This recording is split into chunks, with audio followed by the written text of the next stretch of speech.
Hey, what's up Mobber, vidéo vite fait, mal faite. Aujourd'hui, on va s'occuper d'une moto, d'une Suzuki GSE 500. Et dans cette vidéo, je vais régler les soupapes.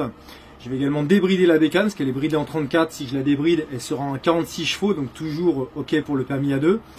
Et je vais faire également une synchronisation de carburateur. La vidéo que je fais, ça va servir pour plein de motos. C'est la même chose sur beaucoup de motos. Notamment le réglage soupape, il y a plein de motos, il y a les Yamaha EG qui ont des réglages soupapes de la même manière, je crois que les Kawa et tout.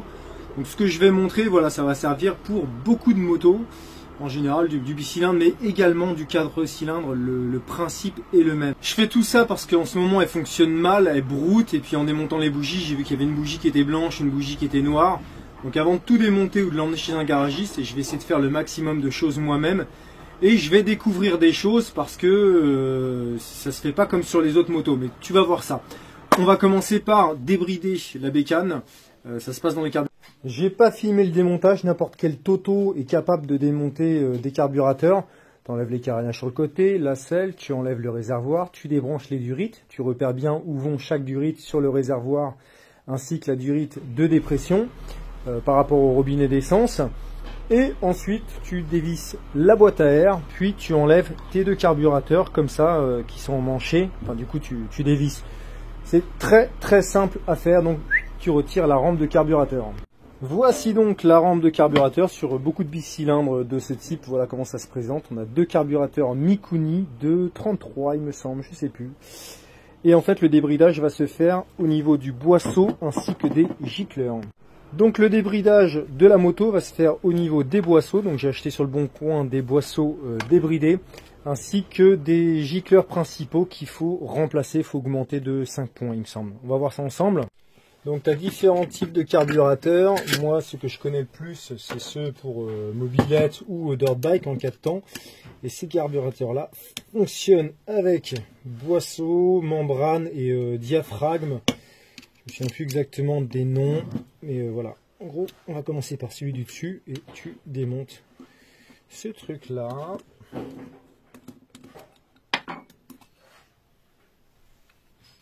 Hop.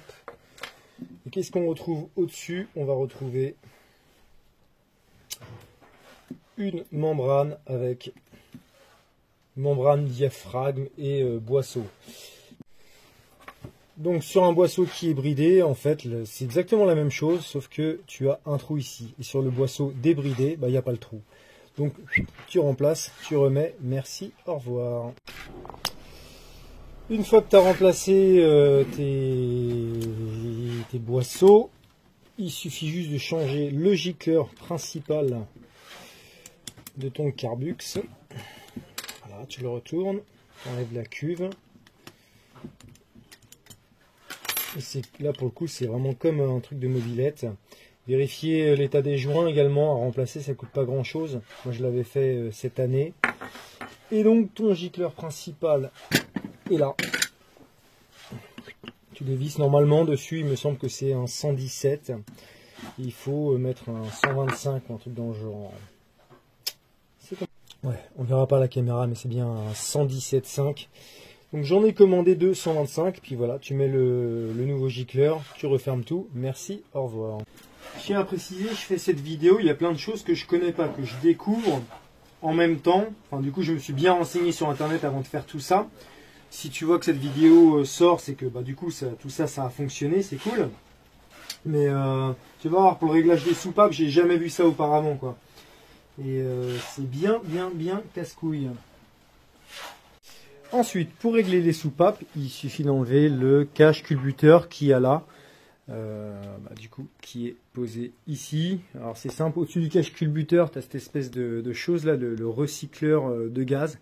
Tu es obligé de le dévisser du cache culbuteur pour ensuite enlever le cache culbuteur. Donc tu enlèves cette pièce, il y a 6 vis sur le cache culbuteur, tu les retires et après tu enlèves le cache culbuteur. Une fois que c'est retiré, après tu vas dévisser cette partie-là. Là où ça envoie l'étincelle, le signal, il va falloir le mettre au point mort haut. Donc tu prends une clé de 19, tu tournes dans le sens des aiguilles d'une montre. Il va falloir mettre le repère RT en face de cette cam. Alors, Il y a deux choses à vérifier. Déjà mettre le repère RT bien en face.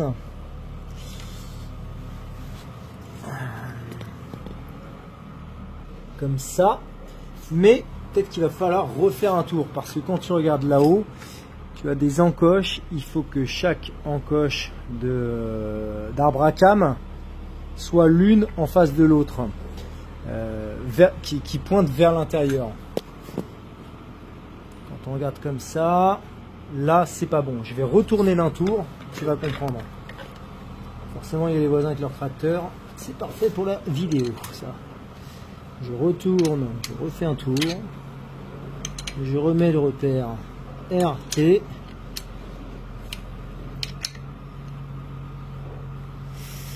Devant. Clac. Voilà. Et si on regarde là-haut, l'espèce d'encoche qu'il y a dans l'arbre à cames, celle-ci ainsi que l'autre, on la voit mal l'autre, mais elles se regardent toutes les deux. Et là, je suis donc au point mort haut.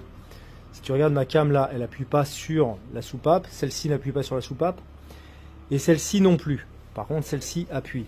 Donc dans cette position, on va pouvoir regarder le jeu aux soupapes pour admission cylindre droit, échappement cylindre droit et admission cylindre gauche. Donc là maintenant on se munit d'un jeu de cale. Un jeu de cale c'est indispensable. Entre chaque le jeu, voilà, je vais la faire simple, le jeu doit être compris entre 0,3 et 0,8. Ça c'est les indices Suzuki. Cependant tout le monde sur internet dit que c'est vraiment faible comme jeu. En plus c'est un moteur refroidissement à air, donc ça chauffe pas mal, donc le métal se dilate pas mal. Il faudrait limite entre 0,5 et 0,10 quoi. Je veux dire, c'est pas trop grave s'il y a trop de jeu. Donc, pour vérifier le jeu, je prends ma cale de 0,8. Attention qu'elle soit pas collée, sinon ça va jamais marcher. On va voir si, par exemple, là-dessus, le jeu est bon. Il faut que la cale puisse passer en dessous. Là. Ça ne passe pas, donc le jeu 0,8 ça passe pas. On va essayer 0,6. Hop, une cale de 0,6. Il n'y en a qu'une seule, ouais c'est bon. Et je le mets en dessous entre la came et la soupape.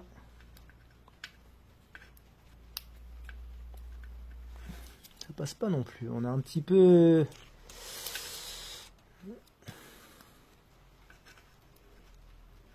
On va essayer 0,4. Hop, une cale de 0,4, donc 4 centièmes de millimètre. Et là, ça passe. Là, la cale, elle passe bien en dessous. Donc, on a un jeu aux soupapes entre 0,4 et 0,6. Là, ça passe bien, ça gratte pas. Donc, à mon avis, on doit être à 0,5. On est toujours dans la tolérance, bien qu'elle soit faible. Donc, on reproduit la même opération pour celle-ci, ainsi que celle-ci. Et on note voilà, les mesures que l'on trouve. Après, il va falloir mesurer le jeu aux soupapes pour celle qu'on n'a pas pu atteindre, parce que là, elle est en train d'appuyer sur la soupape là-bas. L'échappement du cylindre gauche. Et donc, on refait un tour. On remet sur RT. Tac. Et là, on voit que la came est bien en l'air et donc que ça n'appuie plus sur la soupape. Et donc, je prends la première cale qui me vient sous la main et je peux placer. Donc là, le jeu est très bon. Ouais, ça doit être pareil, on doit être à 0,5, je pense. Ok, maintenant qu'on a nos valeurs, on va voir ce qu'il y a besoin de changer. Donc celle-ci, c'était pas bon, il y avait 0 jeu. Même une cale de 0,2 ne passait pas dedans. Donc il va falloir changer une pastille. Ça c'est l'inconvénient sur ce type de moto. C'est un jeu de réglage aux soupapes par pastille. Donc comment ça marche? Moi je l'ai déjà fait, hein. C'est pour ça que je fais justement cette vidéo. Entre la soupape et la came, il y a des pastilles comme ça avec des numéros. Là on voit marqué, si ça focus, ouais, 260, donc c'est une pastille de 2,6 mm. Et en fait, il va falloir changer les pastilles pour avoir le bon jeu. C'est pas comme sur des culbuteurs classiques où il y a un écrou contre écrou et donc on règle le jeu. Là, il faut changer les pastilles. Donc d'abord, il faut extraire la pastille. En l'occurrence, celle-ci, il n'y avait aucun jeu, donc j'ai enlevé cette pastille et j'achèterai une pastille de 250 pour qu'il y ait de nouveau un jeu ou soupape. Comment on extrait la pastille? C'est pas facile. Soit tu démontes l'arbre à cames, tu enlèves et donc tu as accès aux pastilles. Et ça, c'est un risque de peut-être de le foirer ou de mal le resserrer et tout. Soit tu achètes cet outil qui est vendu 20 € sur internet. Et le but du jeu, ça va être de le passer là-dedans. Et en même temps, si je le passe comme ça, il ne se passe rien. Ça va être d'appuyer. Attends. Le but du jeu, ça va être d'appuyer avec cet outil sur... comment t'expliquer? Je vais mettre la lumière. Là en dessous, on voit la pastille qui est juste là. Donc il faut pouvoir l'extraire. Et en fait, en mettant l'espèce de crochet, il va falloir appuyer sur le rond qui entoure la pastille. Quand tu appuies dessus, du coup la pastille sera libre et là tu peux la retirer. Mis en situation, mais ça va pas du tout marcher du premier coup. Tu mets ton outil spécial, c'est vraiment un outil spécial. Après tu peux te le fabriquer, mais moi comme je connais pas, je l'ai acheté comme en bleu quoi. Ça me servira toujours de toute manière, parce qu'un réglage soupape ça se fait tous les 6000. Tu fais comme ça et quand tu appuies dessus, voilà, faut choper le truc quoi. Il faut se placer entre le vide et on appelle ça le godet, la partie. Là quand j'appuie dessus, ça baisse le godet. Et donc là après avec un aimant, tu vas récupérer la pastille, tu vas la soulever. Si j'y pense, je mets un lien en vidéo de personnes qui le font mieux que moi. Et donc voilà. Donc là la pastille elle n'était pas bonne, il n'y avait pas de jeu, donc j'ai soulevé, j'ai enlevé la pastille et j'ai commandé une pastille plus fine pour avoir du nouveau du jeu entre la came et la pastille. Les autres pastilles c'est bon, il y a du jeu au soupape, donc c'est bon. Donc voilà le but. Avec l'outil, tu enlèves ça, tu retires la pastille à l'aide d'un aimant, puis tu mets une nouvelle pastille plus fine, tu remesures le jeu avec ta cale et si c'est bon, tu refermes ton cache culbuteur. Parenthèse dans la vidéo, tu n'en as peut-être rien à foutre, mais quitte à ce qu'elle soit démontée, j'ai fait un petit restylage à la moto et j'ai commandé une face avant.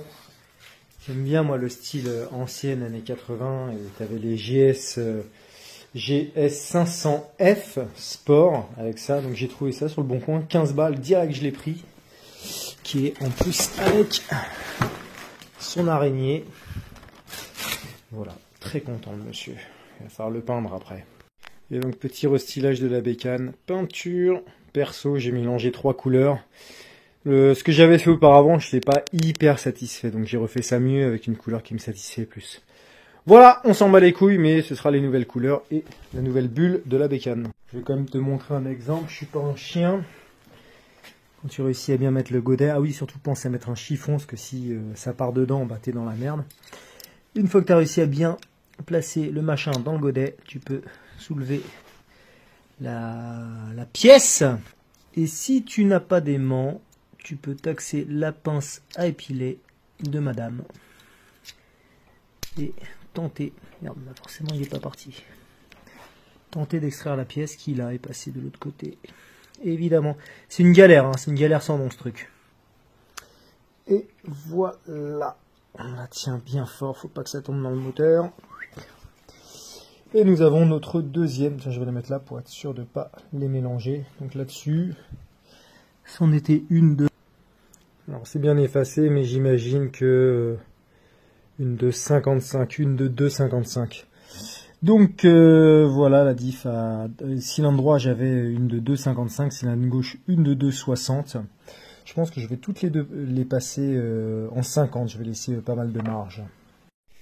Hop, j'ai reçu mes cales, un si grand carton pour 2 putains de cales, 20 balles ça m'a coûté. Et 2 stickers, youpi, allez on va les installer.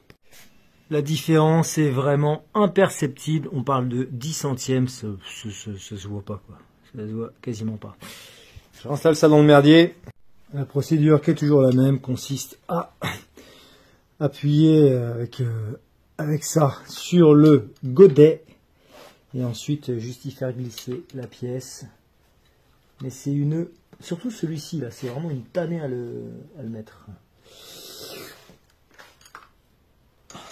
Saloperie. Vraiment de la merde. Vraiment, vraiment de la merde.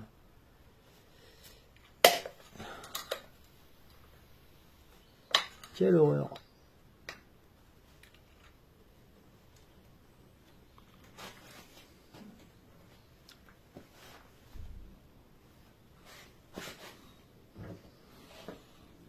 Hop, là j'ai baissé le godet.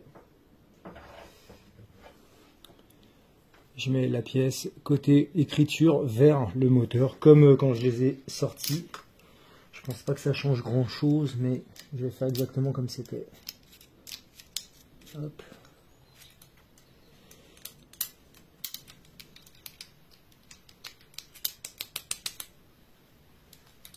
Maintenant que ceci est fait, je vais refaire un tour de moteur de manière à chasser l'huile, enfin que tout se remette bien en place, et ensuite je vais remesurer le jeu avec mes cales.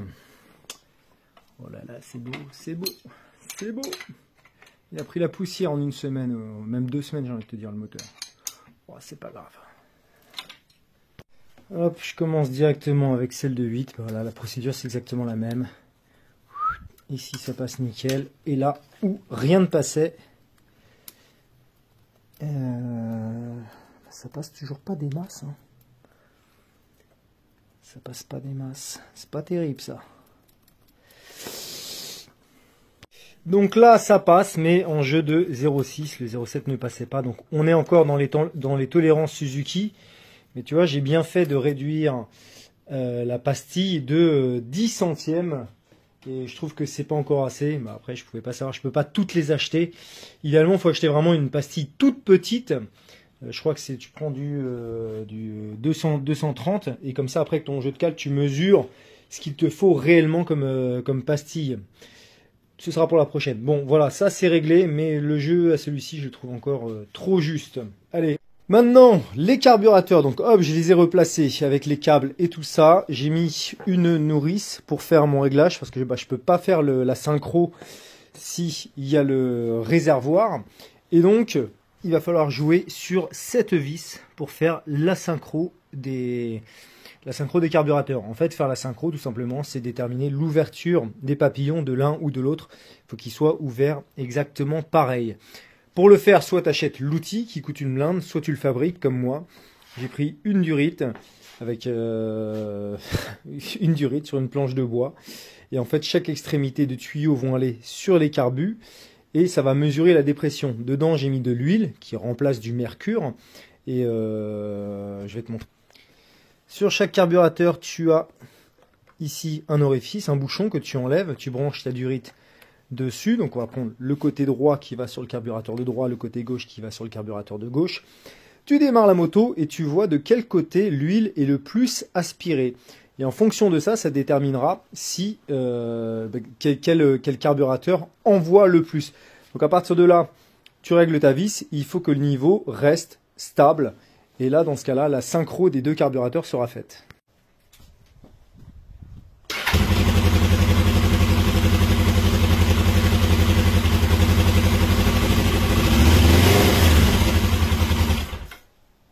Ok, donc là, vraiment, clairement, ça tire trop de ce côté-là.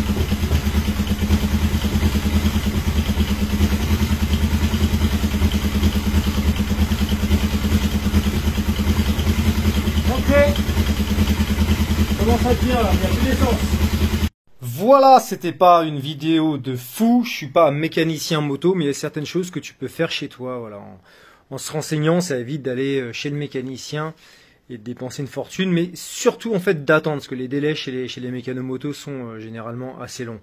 Donc moyennant un petit peu d'outillage et un peu de patience, tu peux y arriver. C'est pas compliqué. Allez, ciao!